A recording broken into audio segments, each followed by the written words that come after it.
여호수아 6장 6절과 7절 말씀입니다. 여호수아 6장 6절과 7절 말씀 함께 합독합니다.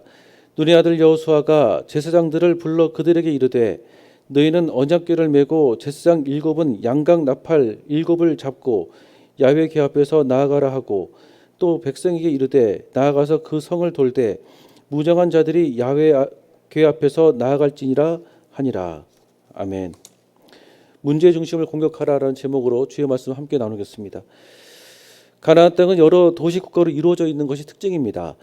그래서 보통 때는 따로따로 독립적으로 살다가 전쟁이 발생되어지면 동맹체가 된다는 것이 특징이 있습니다. 여호수아는 그런 동맹을 깨기 위해서 하나 전략을 갖게 되어졌는데 그들의 중심 지역을 공격하자는 것입니다. 그들의 중심 지역을 공격하게 되어지면 남과 북이 갈라지게 되기 때문에 그랬던 것입니다. 그런데 여리고성은 우리가 일반적으로 생각하는 그런 성이 아니라 외벽과 내벽 이렇게 성벽이 두 개로 구성되어 있는 특징이 있습니다. 바깥 성벽이 있고 위에는 진흙으로 쌓았대요. 그리고 외벽과 내벽 사이의 거리가 약 5m 정도 떨어져 있다고 합니다. 한마디로 여리고성은 굉장히 단단한 성이었습니다. 그리고 외벽과 내벽의 각도가 35도 정도 기울어져 있다고 얘기를 합니다. 적들이 외벽을 넘었다 할지라도 비탈해져 있으니까 얼마든지 공격을 당할 수밖에 없는 그 위험 부담이 있는 그 성이 바로 여리고성이었습니다. 그러니까 이스라엘 백성들이 공격을 해도 얼마든지 버틸 수 있는 그런 성이 바로 여리고성이었습니다. 근데 여러분 한번 생각을 해보십시오. 우리는 선입견을 갖고 있어서 여리고성이 굉장히 점령하기 어려운 성이다 라고 생각들을 많이 합니다. 사실 어떤 문제든지 간에 생각하기에 나라 다른 거 아니겠습니까? 이스라엘 군사가 60만 명이었고 그리고 여리고성 안에 있었던 군사들이 약 1200명 정도 되었습니다. 그러니까 60만 명이 설마 1200명을 이기지 못할까? 이렇게 단순하게 생각하면 문제가 쉽게 접근되어집니다. 그런데 반대로 어렵게 생각할수록 참 어려운 문제 아니겠습니까? 그 성은 철옹성이었고 외벽과 내벽 사이가 5m 정도 되었고 그리고 기울기가 35도 정도 기울어졌으니까 그 성 안에 있는 것들이 게다가 완벽하게 준비되어 있으니까 점령하기 참 어려운 성이구나 라고 생각하면 생각할수록 참 어려운 문제 아니겠습니까? 인생의 모든 문제가 다 그렇다라는 것입니다. 양면성이 있다는 것이에요. 복잡한 일도 사실 단순하게 생각하면 의외로 단순하게 풀어진 일들이 얼마나 많이 있습니까? 그런데 단순한 일도 복잡하게 생각하고 그리고 너무 예민하고 과민하게 반응하면 단순한 것도 너무 복잡하게 얽혀져 버리는 그런 인간관계와 문제가 얼마나 많이 있습니까? 내 인생에 사실 여리고성과 같은 문제가 없을 것이다라고 단언할 수 있는 사람이 어디 있겠습니까? 때로는 영원히 변하지 않을 것 같은 가족의 문제가 있습니다. 누군가에게는 영원히 무너지지 않을 것 같은 내 입장과 처지가 있습니다. 그럼 어떻게 이런 문제를 풀어갈 것인가? 오늘 성경에 말씀하고 계십니다. 첫 번째로는 하나님의 약속을 먼저 듣는 것이 필요하다는 것입니다. 하나님의 약속은 말씀을 듣는 것입니다. 말씀을 듣는 것이 승리의 첫 번째 비결이라는 것입니다. 그래서 여러분 어떤 문제가 있습니까? 그렇다면 하나님의 말씀 앞에 늘 듣는 자세가 있기를 축복합니다. 6장 2절의 뒷부분에 보면 그 왕과 용사들을 내 손에 넘겨주었으니 라고 말씀하고 있습니다. 원래 6장 2절 앞부분을 보면 그때라고 하는 단어, 즉 히브리어로는 와우라고 하는 단어가 숨겨져 있습니다. 이 그때라는 것이 언제입니까? 바로 하나님이 말씀하실 때입니다. 하나님의 말씀이 무엇입니까? 이미 우리 손에 주었다는 것입니다. 이미 여리고성을 주었다는 거예요. 완료형입니다. 승리를 이미 주었다는 것입니다. 하나님이 여리고성을 주었다는 약속이 성취될 때까지는 사실 7일간의 시간이 걸렸습니다. 우리가 살면서 하나님이 내게 약속하신 약속들이 있어요. 근데 그 약속이 성취될 때까지는 내 인생의 처지마다 다 다르겠지만 때로는 그것이 7일이 아니라 7년일 수도 있고 때로는 7개월일 수도 있습니다. 그러나 그 약속이 내게 올 때까지 그 약속의 시간을 기다리지 못하게 되어지면 결국 내 경험대로 사는 거 아니겠습니까? 출애굽기 마지막을 읽어보면 이스라엘 백성들이 하나님과 만나는 장소인 회막, 이 회막이 완성되어집니다. 그러자 그 사이에 구름이 회막을 가득 넘쳤다고 말씀하고 계세요. 성경에서는 하나님의 영광이 회막 가운데 가득했다. 이 쉐케나의 영광이 가득 넘쳤다고 말씀하고 계십니다. 그렇게 회막을 감싸고 있던 구름이 회막 위로 떠오르자 이스라엘 백성들은 그 구름을 따라 이동을 하기 시작합니다. 하나님과 함께하는 가나안 여정이 시작된 것이죠. 밤이 되면 구름 기둥 사이로 불기둥이 보였다고 말씀하고 계십니다. 그런데 가나안 땅에 빨리 들어가는 것 치고는 사실 시간이 너무 오래 걸렸어요. 모세와 이스라엘 장로들의 마음에서는 빨리 그 땅을 들어가고 싶었지만 사실 그 땅을 어떻게 들어갈지, 어느 방법으로 할지, 어디로 갈지, 그리고 또 언제 멈출지, 언제 출발할지 등등은 오직 구름만이 알았습니다. 즉 하나님의 말씀만이 우리의 삶을 붙들어 준다는 것이에요. 가나안 여정은 하나님의 말씀과 함께가는 여정들입니다. 우리의 인생 자체가 그런 거 아니겠습니까? 하나님은 아브라함에게 아들을 주겠다고 약속하셨습니다. 그리고 오랜 세월이 걸려 드디어 얻은 아들이 이삭 아니었습니까? 그 이삭은 하나님이 약속하신 아들로 얻어진 아들이라고 해서 언약의 아들이라고 얘기를 합니다. 여러분, 시간이 지나도 하나님이 내게 약속하신 그 말씀은 결코 변하지 않을 줄로 믿습니다. 그래서 여러분, 말씀 앞에 머물러 있는 은혜 있기를 축복합니다. 마음이 조급하면 말씀 앞에 머물지를 못합니다. 그래서 이사야 43장 19절에 보면 보라 내가 새 일을 행하리니 이제 나타날 것이라 너희가 그것을 알지 못하겠느냐 반드시 내가 광야에서 길을 사막에서 강을 내린다라고 주님께서 우리에게 약속하셨습니다. 물이 없는 사막에 강을 내고 길이 없는 광야에서 길을 내시겠다고 하신 하나님의 말씀, 이 말씀을 붙들고 살면 의외로 생각이 단순해진다는 겁니다. 사실 여러분, 생각이 복잡하면 밤에 얼마나 내 마음을 괴롭게 합니까? 과연 될 수 있을까? 과연 할 수 있을까? 나라는 사람이 정말 사랑받을 수 있는 사람일까? 등등의 굳이 하지 않아도 될 생각들 때문에 잠을 이루지 못하는 사람들이 얼마나 많이 있습니까? 이것을 가리켜서 현대인들을 과잉 정신 활동이라고 얘기합니다. 생각이 너무 복잡해요. 생각이 너무 많습니다. 그래서 때로는 생각을 단순하게 할 필요가 있다는 것이죠. 그게 바로 하나님의 말씀을 듣고 붙들자라는 것입니다. 하나님이 하신다고 하셨으니까 해 주시겠지. 하나님이 주신다고 하셨으니까 언젠가는 주시겠지. 언젠가는 되겠지라고 하는 단순한 마음을 갖고 주의 십자가 앞에 서 있으면 하나님의 영광이 나를 함께한다라는 것입니다. 사람이 참 자기중심적으로 얘기를 하고 그리고 자기중심적으로 그 말을 해석을 한대요. 예를 들면 이렇습니다. 책상에 이렇게 노크를 이렇게 하는 것처럼 이렇게 하는 거 있지 않습니까? 그 제 마음 속에서는 어떤 노래를 상상하면서 이렇게 두들기면 두들기는 사람 입장에서는 대부분 50% 정도는 상대방이 다 그 노래를 알아듣겠거니라고 이렇게 두들긴대요. 그런데 실질적으로 2.5%밖에 되지 않는다는 겁니다. 이 노래를 산토끼 토끼야 이렇게 할 때 나는 산토끼 토끼야라고 했지만 산토끼 토끼야구나 이거라고 듣는 사람은 2.5%밖에 되지 않는다는 거예요.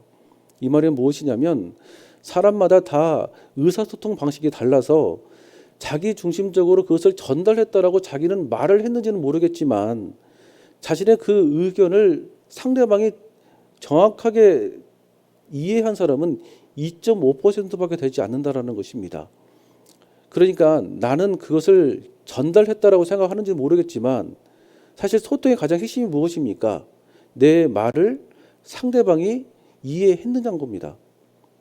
저도 사실은 사역을 하다 보면서 당황스러울 때가 있어요.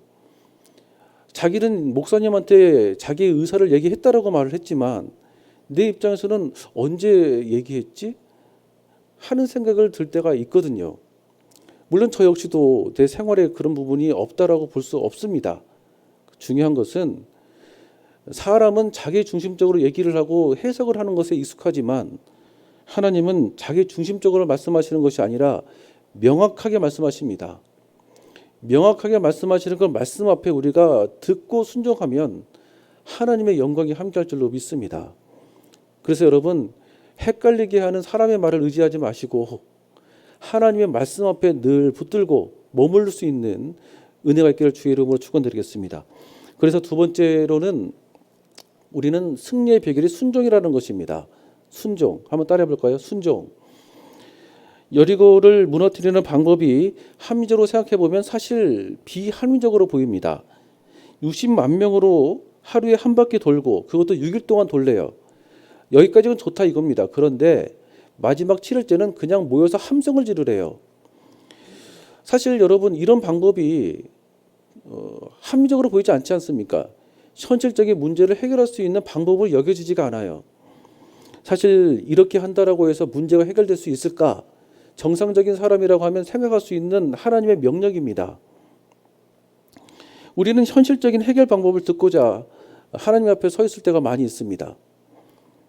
이럴 때 저는 이런 생각이 들 것 같아요. 몰래 땅굴을 파라, 특공대를 조직해서 남쪽을 치는 척하면서 북을 쳐라, 아니면 뇌물로 성벽지키는 사람의 마음을 사로잡아라 등등의 현실적인 어려움을 극복할 수 있는 대안들 아니겠습니까? 그런데 하나님께서는 그런 방법을 가르쳐 주신 것이 아니라 함성을 지르래요. 사실 여러분, 하나님께서는 우리 생각에는 비합리적인 방법으로 느껴진다 할지라도 승리를 주시는 방법 속에 담겨져 있는 주님의 비밀이 바로 순종의 자세를 보시는 겁니다. 마음의 중심을 보는 거예요. 사실 여러분, 마음의 중심이 명확한 사람에게는 승리는 이미 보장된 것 아니겠습니까? 사람 따라 왔다 갔다 하는 사람들, 자기 이속 따라 왔다 갔다 하는 사람들, 사실 단기적으로 보면 승리를 얻은 것 같지만 시간이 지나 흘러보면 후회하는 일들이 얼마나 많이 있습니까? 열왕기하에 보면 나아만 장군의 이야기가 나옵니다. 그는 존귀한 자라고 불려질 만큼, 존귀한 자로 불려질 만큼 구국의 용사였습니다. 그리고 아람 왕 베나닷과 매우 가까운 사이였습니다. 겉으로 볼 때는 부와 명예 그리고 권력 모두를 다 얻은 사람으로 보입니다. 그러나 그런 나아만 장군에게도 숨겨진 치명적인 약점이 있었습니다. 바로 나병이라는 약점이었죠. 어느 날 자기 집에서 일하고 있는 어느 여종의 지나가는 목소리를 듣게 되어집니다. 아니, 이런 병 정도는 우리 엘리사를 만나게 되어지면 얼마든지 고칠 수 있다. 사실 여러분, 나아만 장군의 입장에서는 무시할 만한 사람 아니겠습니까? 근데 여러분, 기적을 경험하는 사람은 무시할 만한 사람의 소리도 듣습니다. 듣는 자세를 보면 사실 그 사람의 미래가 보여요. 겉으로는 듣는 것 같지만 속으로는 판단하고 있는 사람들을 보면 사실 미래가 그리 밝아 보이지 않습니다. 기적은 바로 나아만 장군이 요단강에서 몸을 담글 때 얻었던 것이 아니라 이미 그 여종의 소리를 귀담아 들었을 때 시작된 겁니다. 여러분, 오늘도 하나님의 말씀을 듣는 자세가 얼마나 중요한지 모릅니다. 사람을 대하고 말을 듣는 태도를 보면 정말 그 사람의 인생이 보여요. 그런데 사역하는 사람들도 그 사람의 사역의 경력이 높아지면 높아질수록 다른 사람의 방법을 배우지 않더라고요. 나아만 장군은 그 이름 모를 여종의 소리를 귀담아 듣고는 엘리사를 만나기 위해 선물을 잔뜩 들고 갑니다. 은 10달란트, 금 6,000개, 의복 10벌. 쉽게 말해서 돈 들고 간 겁니다. 나아만 장군의 인생을 사는 방법이 사실 돈이면 다 되구나 라고 하는 세계관을 갖고 나아만 장군이 찾아간 거예요. 여러분, 예배는 드리지만 여러분의 마음속에 인생은 돈이야, 이런 생각 그대로 가지고 있는 상태로 예배드리는 분들이 있는지 모르겠습니다. 베나닷의 문서를 가지고, 즉 추천서를 가지고 나아만 장군이 엘리사를 찾아갔습니다. 즉 권력을 의지하고 있는 모습이에요. 나 세상에 이 정도인 사람이야. 나 이런 사람이야. 나 무시하지 마. 여러분, 병 고침 받으라고 하는 사람 입장에서 사실 베나닷의 추천장이 뭐가 필요한 겁니까? 의사 앞에서 내 사회적 위치가 이런 사람이야. 이거 뭐가 필요한 겁니까? 의사 앞에서는 사실 겸손하셔야죠. 사회적 위치가 교회 공동체 안에서 뭐가 그렇게 중요한 거겠습니까? 주님 앞에 나와서 주님 저는 죄인입니다 라고 고백하는 그것이 더 중요한 거 아니겠습니까? 또 병든 사람이 말들과 병거를 거느리면서 갔다고 말씀하고 있습니다. 즉 과시욕입니다. 여러분, 성경에 보면 벤츠 타고 BMW 타면 하나님의 은사와 능력이 기름 부음 받는다라고 나오는 구절이 어디 있습니까? 과시욕을 날마다 할수록 주의 십자가의 은총과 은혜는 결코 경험하지 못합니다. 아픈 사람이 돈 가져오고 추천장 가져오고 자기 권력 가져오고 그것이 전부인 양 서 있는 거예요. 이걸 엘리사가 보면서 이렇게 생각한 겁니다. 이거는 나병의 문제가 아니라 이거는 가치관이 더 문제가 있구나. 그래서 만나주지도 않고 자신의 종을 시켜가지고 요단강 가서 7번 목욕하라고 얘기를 합니다. 단순히 생각해 보면 여러분 어떻게 목사가 이렇게 생각할 수가 있어? 라고 할 수 있는 거 아니겠습니까? 사람 따라도 어떻게 이렇게 무시할 수가 있어? 라고 보여줄 수 있는 거 아니겠어요? 근데 가만히 생각해 보면 이것도 그의 영적인 전략이었습니다. 나만이 치유될 것은 자신의 자아 의식이라는 겁니다. 나병보다 더 무서운 것이 변하지 않는 자신의 생각 아니겠습니까? 엘리사가 있던 집에서 요단강까지는 약 30km 정도 떨어진 곳이래요.